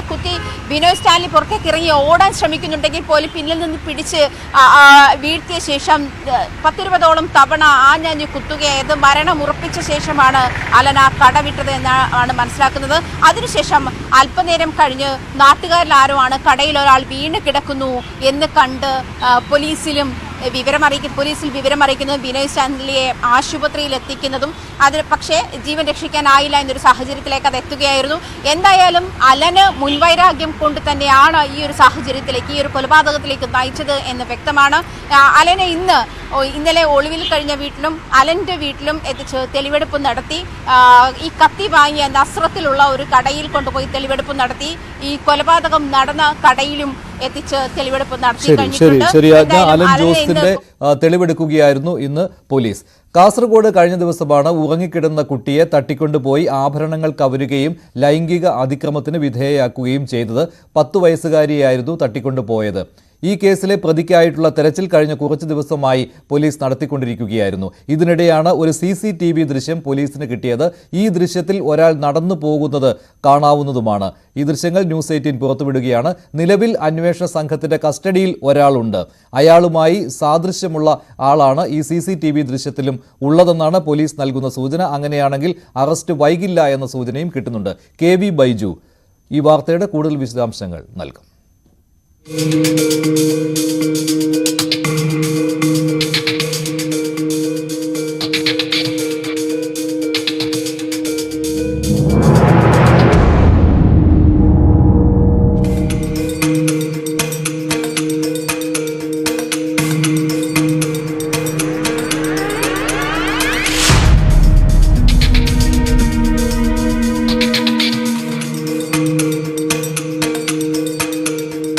കേസിലെ നിർണായക തെളിവായ CCTV ദൃശ്യങ്ങളാണ് ഇപ്പോൾ പുറത്തു വന്നിരിക്കുന്നത്. ഈ പ്രതി കൃത്യം ചെയ്യാൻ ഇത്തരത്തിൽ വീട്ടിലേക്ക് എത്തുന്ന ദൃശ്യമാണിത്. പുലർച്ചെ 2-നും 2:30ക്കും ഇടയിലാണ് പ്രതി ഇത്തരത്തിൽ ഈ വീട്ടിലേക്ക് വരുന്നത്. അതിന്റെ CCTV ദൃശ്യങ്ങളാണ് ഇപ്പോൾ ന്യൂസ് 18 പുറത്തുവിടുന്നത്. എന്തായാലും ഈ കേസിൽ നിർണായക തെളിവായി ഇത് മാറും. മാത്രമല്ല, ഈ കേസുമായി ബന്ധപ്പെട്ട് പ്രതിയെന്ന് സംശയിക്കുന്ന ഒരാളെ പോലീസ് കസ്റ്റഡിയിലെടുത്തിട്ടുണ്ട്. ഇയാളെ ഇപ്പോഴും ചോദ്യം ചെയ്യുകയാണ്. എന്തായാലും ഇയാളുടെ DNA പരിശോധനാ ഫലം വരാനുണ്ട്. ഈ പരിശോധനാ ഫലം വന്നാൽ മാത്രമേ ഇതിനൊരു സ്ഥിരീകരണം ഉണ്ടാവൂ. എനിക്ക് പിറകിൽ കാണുന്ന ഈ ഹോസ്ദുർഗ് പോലീസ് സ്റ്റേഷനിലാണ് ഇപ്പോൾ ഈ പ്രതിയെന്ന് സംശയിക്കുന്ന ഒരാളുള്ളത്. ഏതായാലും SP ഉൾപ്പെടെയുള്ളവർ ഇപ്പോൾ ഇവിടെ എത്തിയിട്ടുണ്ട്. വൈകിട്ടോടുകൂടി DIG സ്ഥലത്തെത്തും. DIG എത്തിയതിന് ശേഷം ഇതിനൊരു സ്ഥിരീകരണം ഉണ്ടാവുമെന്നാണ് നമുക്ക് മനസ്സിലാക്കാൻ സാധിക്കുന്നത്. എന്തായാലും ഈ ഇപ്പോൾ കസ്റ്റഡിയിലുള്ളയാൾ ഈ ബുധനാഴ്ച ഈ പെൺകുട്ടി ഇത്തരത്തിൽ പീഡനത്തിനിരയായതിനു ശേഷം ഈ നാട്ടിൽ നിന്നും ഇയാളെ കാണാനില്ലായിരുന്നു. അതുകൊണ്ട് തന്നെയാണ് ഇയാൾക്കെതിരെ ഇത്തരത്തിലൊരു സംശയം വന്നത്. ഇതേ തുടർന്നാണ് പോലീസ് ഇയാൾക്കെതിരെ തെരച്ചിൽ നടത്തിയത്. പിന്നീട് ഒരു ബന്ധു വീട്ടിൽ നിന്നാണ് ഇയാളെ പോലീസ് കസ്റ്റഡിയിലെടുക്കുന്നത്. ഏതായാലും 3 പേരെയാണ് സംശയത്തിന്റെ അടിസ്ഥാനത്തിൽ പോലീസ് കസ്റ്റഡിയിലെടുത്തിരുന്നത്. അതിലൊരാളാണ് ഇയാളെക്കുറിച്ചുള്ള കാര്യങ്ങൾ, കൂടുതൽ വിവരങ്ങൾ പുറത്തു വരുന്നുണ്ട്. ഇയാൾ നിരവധി ക്രിമിനൽ കേസുകളിലെ പ്രതിയാണ്. 8ഓളം കേസുകളിൽ പ്രതിയാണ്. കൊച്ചിയിൽ ഒരു പെൺകുട്ടിയെ എത്തിച്ച് ഇത്തരത്തിൽ പീഡനം നടത്തിയതിന് ഒരു പ്രതി കൂടിയാണ്. മാത്രമല്ല, പടന്നക്കാട് മുളക് പൊടി വിതറി അതിക്രമം നടത്തിയ കേസിലും പ്രതിയാണ്. എന്തായാലും ഇയാളെ കേന്ദ്രീകരിച്ച് തന്നെയാണ് അന്വേഷണം. പക്ഷേ ശാസ്ത്രീയ പരിശോധന ഫലം വന്നാൽ മാത്രമേ പോലീസ് ഇത് സംബന്ധിച്ച ഔദ്യോഗിക സ്ഥിരീകരണം നൽകൂ. DIG തോംസൺ ജോസ് വൈകിട്ടോടുകൂടി ജില്ലയിലെത്തുന്നത്. ഇതുകൂടാതെ കൂടുതൽ CCTV ഇപ്പോൾ പോലീസ് ശേഖരിക്കുന്നുണ്ട്. പുതിയ CCTV ദൃശ്യങ്ങളും പോലീസ് ലഭിച്ചിട്ടുണ്ട്. എന്തായാലും പെൺകുട്ടിയുടെ മൊഴി പ്രധാനമാണ്. മെലിഞ്ഞ ശരീരമുള്ള വെളുത്ത ഒരാളാണ് തന്നെ തട്ടിക്കൊണ്ടുപോയത്, ഇത്തരത്തിൽ അതിക്രമം നടത്തിയെന്നും പെൺകുട്ടി മൊഴി നൽകിയിരുന്നു. അതാണ് ഈ കേസിൽ ഏറ്റവും വഴിത്തിരിവ്. ഒപ്പം ഇപ്പോൾ ലഭിച്ചിരിക്കുന്ന CCTV ദൃശ്യങ്ങളും. ഏതായാലും ഈ CCTV ദൃശ്യത്തിൽ ഈ പ്രതിയുടെ മുഖം അത്ര വ്യക്തമല്ല. കാരണം മരങ്ങളും അതുപോലെ തന്നെ ഗേറ്റും ഒക്കെ കാണാം. ഇതിനിടയിലൂടെ ഇത്തരത്തിൽ നടന്നു പോകുന്ന ഒരു ദൃശ്യമാണ്. ഈ പുലർച്ചെ ഇത്തരത്തിൽ എത്തിയാണ് ഈ കുട്ടിയെ ഇയാൾ തട്ടിക്കൊണ്ടുപോകുന്നതും പിറകു വശത്തെ വാതിലിലൂടെ, അടുക്കള വശത്തെ വാതിലിലൂടെ പുറത്തേക്ക് കിടക്കുന്നതും ഇത്തരത്തിൽ ലൈംഗികമായി പീഡനം നടത്തുന്നു. എന്തായാലും പോലീസിനെ സംബന്ധിച്ചിടത്തോളം നിർണായക തെളിവ് എന്ന് വേണമെങ്കിൽ ഇതിൽ പറയാം. എന്തായാലും അന്വേഷണം ഊർജിതമാക്കിയിട്ടുണ്ട്. ഇന്ന് വൈകിട്ടോ നാളെയോടുകൂടി തന്നെ ഇതിൽ എല്ലാം ഏതായാലും പ്രതിയെ കുറിച്ചുള്ള സൂചനകൾ, സ്ഥിരീകരണം പോലീസ് നൽകും. ഇടുക്കി ഇരട്ടയാറിലെ പോക്സോ കേസ് അതിജീവിതയുടെ മരണം ആത്മഹത്യയാണെന്ന് പോലീസ്. മുറിക്കുള്ളിൽ പിടിവലി നടന്ന ലക്ഷണങ്ങൾ ഇല്ല. ആൺ സുഹൃത്തുമായി വാക്കുതർക്കം ഉണ്ടായതായി പെൺകുട്ടിയുടെ അമ്മ വെളിപ്പെടുത്തിയിരുന്നു. ബംഗളൂരുവിലുള്ള സുഹൃത്തിനെ വിളിച്ചു വരുത്തി ചോദ്യം ചെയ്യാനാണ് പോലീസിന്റെ തീരുമാനം. കേസിൽ വനിതാ കമ്മീഷൻ സ്വമേധയാ കേസെടുത്തിരുന്നു. ഇടുക്കി ജില്ലാ പോലീസ് മേധാവിയോട് റിപ്പോർട്ട് ആവശ്യപ്പെട്ടിട്ടുണ്ട്. തിരുവനന്തപുരം തൈക്കാട് ബ്യൂട്ടി പാർലറിൽ ഉടമയെ മരിച്ച നിലയിൽ കണ്ടെത്തി. തമിഴ്നാട് മാർത്താണ്ഡം സ്വദേശി ഷീലയാണ് മരിച്ചത്. 2 വർഷത്തിലേറെയായി ബ്യൂട്ടി പാർലർ നടത്തിവരികയായിരുന്നു. മൃതദേഹത്തിന് 2 ആഴ്ചയിലേറെ പഴക്കമുണ്ട്. തൈക്കാട് ഷീക്യൂൻ എന്ന ബ്യൂട്ടി പാർലറിനുള്ളിലാണ് മൃതദേഹം കണ്ടെത്തിയത്. 52 വയസ്സുള്ള ഷീല എന്ന സ്ത്രീയുടെ മൃതദേഹമാണ് കണ്ടെത്തിയത്. ഇവർ തമിഴ്നാട് മാർത്താണ്ഡം സ്വദേശിയാണ്. കഴിഞ്ഞ കുറച്ച് വർഷങ്ങളായി, ഏതാണ്ട് 2 വർഷത്തിൽ കൂടുതലായി ഇവിടെ ബ്യൂട്ടി പാർലർ നടത്തുകയാണ്. കൃത്യമായി വാടക നൽകിയിരുന്നു. ഈ ഷീല മാത്രമാണ് ഇവിടെ താമസിച്ചിരുന്നത്. ബ്യൂട്ടി പാർലറിൽ തന്നെയായിരുന്നു അവരുടെ താമസവും.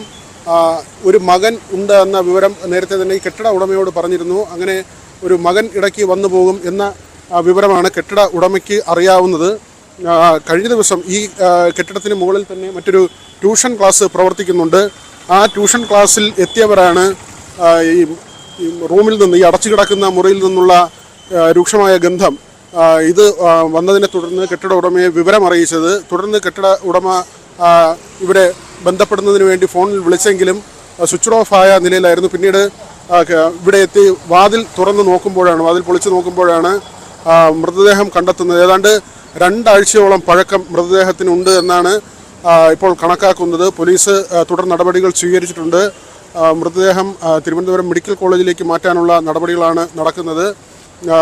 വിശദമായ അന്വേഷണം വേണമെന്ന് പോലീസ് പറയുന്നു. ഇവർക്ക് ചെറിയൊരു ശാരീരിക വൈകല്യമുണ്ടായിരുന്നു. വാക്കറിൻ്റെ സഹായത്താലാണ് ഇവർ നടന്നിരുന്നതെന്ന് കെട്ടിട ഉടമ പറയുന്നു. ഇവരുടെ ഭർത്താവ് വിദേശത്തെന്ന വിവരമാണ് കെട്ടിട ഉടമയോട് പറഞ്ഞിരുന്നത്. വാടക കൃത്യമായി നൽകിയിരുന്നു. എന്നാൽ ഈ മാസം വാടക വൈകി. സാധാരണ 5-ാം തീയതിക്ക് മുൻപ് വാടക നൽകുന്നതാണ്. പക്ഷേ ഇത്തവണ വൈകി. തുടർന്ന് ഇടയ്ക്ക് ഫോണിൽ വിളിച്ചെങ്കിലും കിട്ടിയിരുന്നില്ല. പിന്നീട് ഇപ്പോൾ ഈ മുകളിലത്തെ നിലയിൽ പ്രവർത്തിക്കുന്ന ട്യൂഷൻ സെൻ്ററിലെ ആളുകൾ അറിയിച്ചതനുസരിച്ചാണ് ഈ വാതിൽ പൊളിച്ച് നോക്കുമ്പോൾ മൃതദേഹം കണ്ടെത്തിയത്. ബിപിൻ മുരളിക്കൊപ്പം വി വിനോദ്, ന്യൂസ് 18 തിരുവനന്തപുരം. ലോക്സഭാ തെരഞ്ഞെടുപ്പിന്റെ 5ാം ഘട്ട പരസ്യ പ്രചാരണം നാളെ അവസാനിക്കുകയാണ്. പ്രചാരണം ശക്തമാക്കിയിരിക്കുകയാണ് മുന്നണികൾ. പ്രധാനമന്ത്രി നരേന്ദ്രമോദിയും ഡൽഹി മുഖ്യമന്ത്രി അരവിന്ദ് കെജ്രിവാളും ഇന്ന് മുംബൈയിലാണ്. റായ്ബറേലിയിൽ പ്രചാരണത്തിലെത്തുന്ന സോണിയാഗാന്ധി SP അധ്യക്ഷൻ അഖിലേഷ് യാദവുമായി വേദി പങ്കിടും. കൂടുതൽ വിവരങ്ങളുമായി MG മിഥുൻ ചേരുകയാണ് ന്യൂസ് ഡെസ്കിൽ നിന്നും. മിഥുൻ, 5ാം ഘട്ടം എന്ന് പറയുമ്പോൾ പൂർണ്ണമായിട്ടും വടക്കേ ഇന്ത്യൻ സംസ്ഥാനങ്ങളിലേക്കും അതുപോലെ ബംഗാളിലേക്കുമൊക്കെ തെരഞ്ഞെടുപ്പ് ഒതുങ്ങുന്നതാണ് കാണുന്നത്. ഇനി തെരഞ്ഞെടുപ്പ് നടക്കാനിരിക്കുന്ന നിർണായകമായ മേഖലകൾ, പ്രചാരണത്തിന് എത്രമാത്രം ശക്തി കൈവന്നിട്ടുണ്ട്? എന്തെല്ലാം പ്രചാരണ വിഷയങ്ങൾ ഇന്ന് പുതിയതായിട്ട് വന്നിട്ടുണ്ട്? മനുഷ്യ 5ാം ഘട്ടത്തിൽ 49 ലോക്സഭാ മണ്ഡലങ്ങളിലേക്കാണ് തെരഞ്ഞെടുപ്പ് നടക്കുന്നത്. 8 സംസ്ഥാനങ്ങളിലെയും 2 കേന്ദ്ര ഭരണ പ്രദേശങ്ങളിലുമാണ് വിധിയെഴുത്ത് നടക്കാൻ പോകുന്നത്. ഇതിൽ ഏറ്റവും കൂടുതൽ മണ്ഡലങ്ങളുള്ളത് UP-യിലാണ്. UP-യിൽ 14 ലോക്സഭാ മണ്ഡലങ്ങളിൽ അതിൽ പ്രധാനപ്പെട്ട 4 മണ്ഡലങ്ങളുണ്ട്. അതായത് അയോധ്യയുണ്ട്, ലക്നൗ ഉണ്ട്, കൂടാതെ റായ്ബറേലി, അമേഠി അടക്കമുള്ള 4 പ്രധാനപ്പെട്ട മണ്ഡലങ്ങളിലേക്ക് കൂടി ഈ 5ാം ഘട്ടത്തിൽ വിധിയെഴുതുന്നു എന്നുള്ള പ്രത്യേകത കൂടിയുണ്ട്. അവിടെ റായ്ബറേലിയിൽ രാഹുൽ ഗാന്ധിയും അമേഠിയിൽ സ്മൃതി ഇറാനിയും മത്സരരംഗത്തുണ്ട്. രാജ്നാഥ് സിംഗ് ലക്നൌവിൽ മത്സരരംഗത്തുണ്ട്. അങ്ങനെ പ്രമുഖരായിട്ടുള്ള പല നേതാക്കളും ഇത്തവണ ഈ ഒരു 5ാം ഘട്ടത്തിൽ വിധിയെഴുത്തിന് ജനവിധി തേടുകയും ചെയ്യുന്നുണ്ട് എന്നുള്ളൊരു പ്രത്യേകത കൂടിയുണ്ട്. അല്പസമയത്തിനകം തന്നെ അമേഠിയിൽ രാഹുൽ ഗാന്ധി, ഒപ്പം തന്നെ പ്രിയങ്ക ഗാന്ധി, സോണിയാഗാന്ധി അടക്കമുള്ള നേതാക്കൾ അഖിലേഷ് യാദവിനൊപ്പം റോഡ് ഷോയിൽ പങ്കെടുക്കുകയും ചെയ്യും. വൈകിട്ടോടുകൂടി റായ്ബറേലിയിലും സമാനമായ രീതിയിൽ സോണിയാഗാന്ധി ഉൾപ്പെടെയുള്ള നേതാക്കൾ പങ്കെടുക്കുന്ന റോഡ് ഷോ സംഘടിപ്പിച്ചിട്ടുണ്ട്. കൂടാതെ പൊതുസമ്മേളനം സംഘടിപ്പിക്കുകയും ചെയ്തിട്ടുണ്ട്. കൂടാതെ നരേന്ദ്രമോദി ഈ ഒരു 5ാം ഘട്ടത്തിൽ 13 ലോക്സഭാ മണ്ഡലങ്ങളിലാണ് മുംബൈയിൽ വിധിയെഴുത്ത് നടക്കുന്നത്. അവിടെ പ്രധാനമന്ത്രി നരേന്ദ്രമോദി ഇന്നുണ്ട്. വൈകിട്ട് 5 മണിയോടുകൂടി ശിവാജി പാർക്കിൽ നടക്കുന്ന ജാഗിർ സഭയിൽ അദ്ദേഹം പങ്കെടുക്കുകയും ചെയ്യും. കഴിഞ്ഞ ദിവസം അദ്ദേഹം അവിടെ റോഡ് ഷോ നടത്തുകയും ചെയ്യുന്നു. ഈ ഒരു സാഹചര്യത്തിൽ വലിയ രീതിയിൽ ഗതാഗത നിയന്ത്രണം അടക്കം മുംബൈയിൽ ഏർപ്പെടുത്തുകയും ചെയ്തിട്ടുണ്ട് എന്നാണ് മനസ്സിലാക്കാൻ സാധിക്കുന്നത്. അത്തരത്തിൽ 5ാം ഘട്ടത്തിൽ 49 ലോക്സഭാ മണ്ഡലങ്ങളിൽ പ്രധാനമായും കഴിഞ്ഞ 2019 BJPക്ക് കൂടുതൽ മേൽക്കൈ നൽകിയിട്ടുള്ള ഒരു ഘട്ടം കൂടിയാണ് 5ാം ഘട്ടം. അതുകൊണ്ട് തന്നെ ഈ 49 ലോക്സഭാ മണ്ഡലങ്ങളിലും കൃത്യമായി ശക്തിപ്രകടനം കാഴ്ചവെക്കാൻ BJP രംഗത്തിറങ്ങുന്നു. ഒപ്പം തന്നെ ഇന്ത്യ സഖ്യത്തിനും വലിയ രീതിയിൽ വിജയപ്രതീക്ഷയുള്ള ചില മണ്ഡലങ്ങൾ കൂടിയാണ് മഹാരാഷ്ട്രയിലെയും ഒപ്പം തന്നെ UP-യിലെ റായ്ബറേലി അടക്കമുള്ള മണ്ഡലങ്ങൾ. അതുകൊണ്ട് തന്നെ അവിടെയൊക്കെ ശക്തമായ പ്രചരണം തന്നെയാണ് കാഴ്ചവെക്കുന്നത്. ഇന്ന് പ്രധാനമന്ത്രി നരേന്ദ്രമോദി വൈകിട്ട് നടക്കുന്ന ഈ ഒരു ജാഹിർ സഭയിൽ ഈ ഒരു പ്രവർത്തകരെ അഭിസംബോധന ചെയ്ത് സംസാരിക്കുകയും ചെയ്യും. കഴിഞ്ഞ ദിവസങ്ങളിൽ അദ്ദേഹം നടത്തിയിട്ടുള്ള ചില പ്രസ്താവനകളുണ്ട്. അതിൽ ഇത്തവണയും മൂർച്ച കൂടുമെന്നുള്ള കാര്യത്തിൽ സംശയമില്ല. ഇന്നും ഇന്ത്യ സഖ്യത്തിനെതിരെ അദ്ദേഹം വിമർശനവുമായി രംഗത്ത് വരുന്ന ഒരു പശ്ചാത്തലമുണ്ടായിരുന്നു. വരും ദിവസങ്ങളിലും ഇനിയുള്ള 3 ഘട്ടങ്ങളിൽ കൂടുതൽ ഇന്ത്യ സഖ്യത്തിനെതിരെ ആഞ്ഞടിക്കുന്ന ഒരു തീരുമാനം തന്നെയാണ് BJPയുടെ ഭാഗത്തുനിന്ന്. 5ാം ഘട്ട തെരഞ്ഞെടുപ്പാണ് തിങ്കളാഴ്ച നടക്കാൻ പോകുന്നത്. ഇതിന്റെ പരസ്യ പ്രചാരണമാണ് നാളെ അവസാനിക്കുന്നത്. സംസ്ഥാനത്ത് അതിശക്തമായ മഴയ്ക്ക് സാധ്യതയെന്നാണ് മുന്നറിയിപ്പ്. അടുത്ത 3 മണിക്കൂറിൽ കേരളത്തിലെ എല്ലാ ജില്ലകളിലും ഒറ്റപ്പെട്ട സ്ഥലങ്ങളിൽ ഇടിമിന്നലോട് കൂടിയ മഴ പെയ്യുമെന്നാണ് കാലാവസ്ഥാ വകുപ്പിന്റെ മുന്നറിയിപ്പ്. മണിക്കൂറിൽ 40 കിലോമീറ്റർ വരെ വേഗത്തിൽ വീശിയേക്കാവുന്ന ശക്തമായ കാറ്റിനും സാധ്യതയുണ്ട്. തിങ്കളാഴ്ച മുതൽ സംസ്ഥാനത്ത് തീവ്രമായ മഴ കിട്ടും. ഈ സാഹചര്യത്തിൽ ചൊവ്വാഴ്ച 7 ജില്ലകളിൽ ഓറഞ്ച് അലർട്ട് പ്രഖ്യാപിച്ചിട്ടുണ്ട്. എറണാകുളം കളമശ്ശേരിയിൽ കൂടുതൽ മഞ്ഞപ്പിത്ത കേസുകൾ റിപ്പോർട്ട് ചെയ്തു. ഒരാഴ്ചക്കിടെ 28 പേർക്കാണ് മഞ്ഞപ്പിത്തം സ്ഥിരീകരിച്ചത്. എറണാകുളം വേങ്ങൂരിലെ മഞ്ഞപ്പിത്തം വ്യാപനവുമായി ബന്ധപ്പെട്ട് മജിസ്റ്റീരിയൽ അന്വേഷണത്തിന് എറണാകുളം ജില്ലാ കളക്ടർ ഉത്തരവിടുകയും ചെയ്തിട്ടുണ്ട്. രോഗവ്യാപനത്തെ തുടർന്ന് ജില്ലയിൽ ഹോട്ടലുകൾ കേന്ദ്രീകരിച്ച് ആരോഗ്യവകുപ്പ് പരിശോധന നടത്തി. കളമശ്ശേരി നഗരസഭയുടെ വിവിധ ഭാഗങ്ങളിൽ മഞ്ഞപ്പിത്തം വ്യാപകമാകുന്ന സാഹചര്യത്തിൽ നഗരസഭ ആരോഗ്യ വിഭാഗത്തിന്റെ നേതൃത്വത്തിൽ ശീതളപാനീയ വ്യാപാര സ്ഥാപനങ്ങളിൽ പരിശോധന നടത്തി. ആരോഗ്യകരമല്ലാത്ത ചുറ്റുപാടിൽ പഴങ്ങളും അനുബന്ധ ഉപകരണങ്ങളും സൂക്ഷിച്ചിരുന്ന ജ്യൂസ് കടകളും ചായക്കടകളും അടപ്പിക്കുകയും ചെയ്തു. കാലാവധി കഴിഞ്ഞ ആഹാര പദാർത്ഥങ്ങൾ സൂക്ഷിച്ചിരുന്ന 5 സ്റ്റാർ ചിപ്സ് എന്ന സ്ഥാപനത്തോട് വിശദീകരണം ആവശ്യപ്പെട്ടിട്ടുണ്ട്. HMT സീപോർട്ട് എയർപോർട്ട് റോഡിൽ 2 താൽക്കാലിക ശീതളപാനീയ സ്ഥാപനങ്ങൾ അടപ്പിക്കുകയും ചെയ്തിട്ടുണ്ട്. 10ഓളം സ്ഥാപനങ്ങളിൽ പരിശോധന നടത്തിയതിൽ 5 സ്ഥാപനങ്ങളാണ് പൂട്ടിയത്. വരും ദിവസങ്ങളിൽ പരിശോധന തുടരുമെന്ന് അധികൃതർ വ്യക്തമാക്കുകയും ചെയ്തിട്ടുണ്ട്. കളമശ്ശേരിയിൽ കൂടുതൽ മഞ്ഞപ്പിത്ത രോഗബാധ സ്ഥിരീകരിക്കുന്ന സാഹചര്യത്തിലാണ് നടപടി. ഒരാഴ്ചക്കിടെ 28 കേസുകൾ റിപ്പോർട്ട് ചെയ്തു. 10 പേർ എറണാകുളം ജില്ലയിലെ വിവിധ ആശുപത്രികളിൽ ചികിത്സയിലാണ്. അതോടൊപ്പം നഗരസഭയുടെ കീഴിലുള്ള എല്ലാ ജലസ്രോതസ്സുകളും വൃത്തിയാക്കുവാനും ക്ലോറിനേഷൻ നടത്തുവാനും ആരോഗ്യവകുപ്പ് നിർദ്ദേശം നൽകുകയും ചെയ്തിട്ടുണ്ട്. നഗരസഭ പ്രതിരോധ ബോധവൽക്കരണ നടപടികൾ ഊർജിതമാക്കിയിരിക്കുകയാണ്. അതിനിടെ മഞ്ഞപ്പിത്ത രോഗബാധ പടർന്നു പിടിച്ച എറണാകുളം വേങ്ങൂരിൽ മജിസ്ട്രേറ്റ് അന്വേഷണത്തിന് ഉത്തരവിട്ടിരിക്കുകയാണ് ജില്ലാ കളക്ടർ. RDO ഷൈജു P ജേക്കബിനാണ് അന്വേഷണ ചുമതല. 2 ആഴ്ചയ്ക്കകം റിപ്പോർട്ട് കൈമാറാനാണ് നിർദ്ദേശം നൽകിയിരിക്കുന്നത്.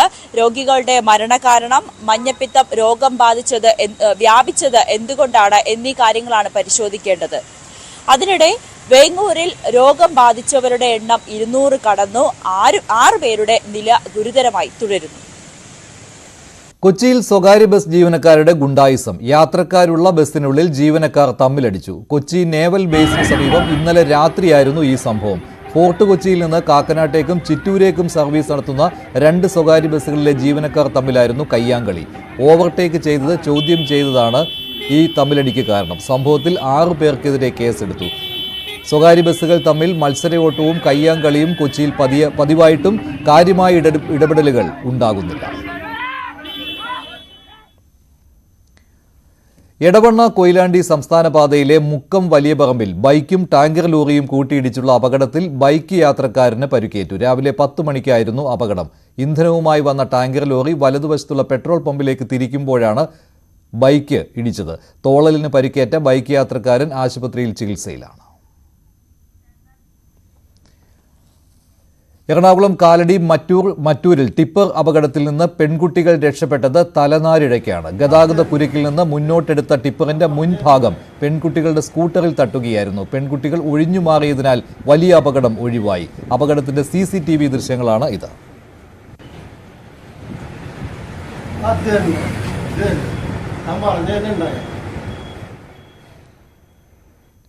ഇനി സ്വർണം വെള്ളി നിരക്കുകൾ കൂടി നോക്കാം. കവിത ഗോൾഡ് ആൻഡ് ഡയമണ്ട്സ് ഇന്നത്തെ സ്വർണം വെള്ളി നിരക്കുകൾ നിങ്ങൾക്കായി സമർപ്പിക്കുന്നത്. വലിയ സ്വപ്നങ്ങൾ, വലിയ സന്തോഷങ്ങൾ, വലിയ collection. Kavitha gold and diamonds. സ്വർണം 22 ക്യാരറ്റ് ഗ്രാമിന് 6745, പവന് 53,960. 18 ക്യാരറ്റ് ഗ്രാമിന് 5630, പവന് 45,040. വെള്ളി ഗ്രാമിന് 92, കിലോയ്ക്ക് 92,000. കവിത ഗോൾഡ് ആൻഡ് ഡയമണ്ട്സ് ഇന്നത്തെ സ്വർണം വെള്ളി നിരക്കുകൾ നിങ്ങൾക്കായി സമർപ്പിക്കുന്നത്. വലിയ സ്വപ്നങ്ങൾ, വലിയ സന്തോഷങ്ങൾ, വലിയ collection. Kavitha gold and diamonds. ഇടവേളയ്ക്ക് ശേഷം സ്പോട്ട് ലൈവ്.